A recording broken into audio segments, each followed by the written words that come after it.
Pennsylvania, it is considered one of the most important battleground states. The Commonwealth will be in the spotlight come November 5th and possibly days after, depending on how long it takes election workers to count ballots. 4 years ago, Donald Trump's Stop the Steal movement was birthed in Pennsylvania when the former president and his campaign spread disinformation about voter fraud. In reality, Trump's lead in Pennsylvania dwindled as workers in its 67 counties processed millions of mail-in ballots. State law does not allow Pennsylvania to count mail-in ballots ahead of Election Day. 4 days later, once all ballots were counted, Joe Biden won Pennsylvania. Fast forward to today, CBS Philadelphia is investigating how officials secure your vote in Pennsylvania. And over the course of this week, we have gone behind the scenes with poll workers in 5 Pennsylvania counties. Every county does it a little differently. So far, we've been to Chester, Bucks, Montgomery, and Philadelphia.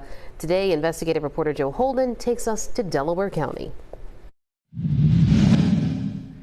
Good evening. Our final stop in securing the battleground takes us to Delaware County. There, the elections director says if there are doubts or problems with trusting the process, he encourages people to get informed and get involved, saying their process is an open book. Delaware County's 36 ballot drop boxes are now online and under constant watch and supervision. The county released nearly 60,000 absentee and mail-in ballots for the general election. Consulted with her from Chicago. Jim Allen, the county's elections director, says the planning is over and the county is in action mode. What's it like to be the director of elections in a county just outside Philadelphia? I love it. I love it. You have the chance to try to make sure that everything goes as smoothly as possible and try to anticipate all the different wrinkles. This former City Hall bureau chief for a Chicago newspaper expects fewer mail-in ballots this year compared to 2020.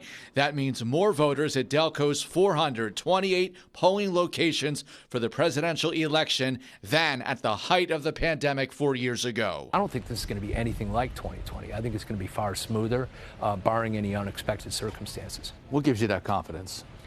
Past elections.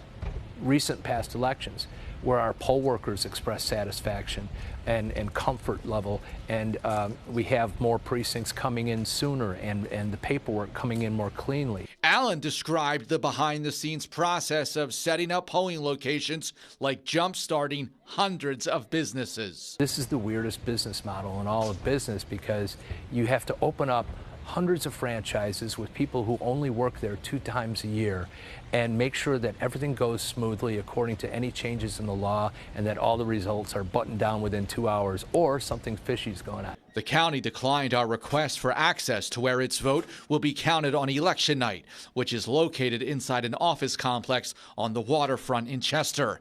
Allen had a bullish prediction when Delaware County would complete its vote count. Not days after polls close, but maybe hours. Hopefully we're done early Wednesday morning. I can't promise we'll be done by early Wednesday morning, but we want to have the lion's share of results in by the time the 11 o'clock news starts. Allen dismissed questions about the integrity of the process, encouraging critics to get informed. If I can encourage voters, don't trust me. Talk with your neighbors who are the poll workers who are actually executing this work in your neighborhood. They're opening the doors and making sure that you have the right to vote on Election Day. That's where the rubber meets the road, and we couldn't do it without them. Emphasizing this point, the director of elections here in Delaware County says that while they will aim to have that vote count completed by the time CBS News Philadelphia at 11 comes on the air, in reality, it will most likely be concluded by Wednesday morning. Joe Holden, CBS News, Philadelphia.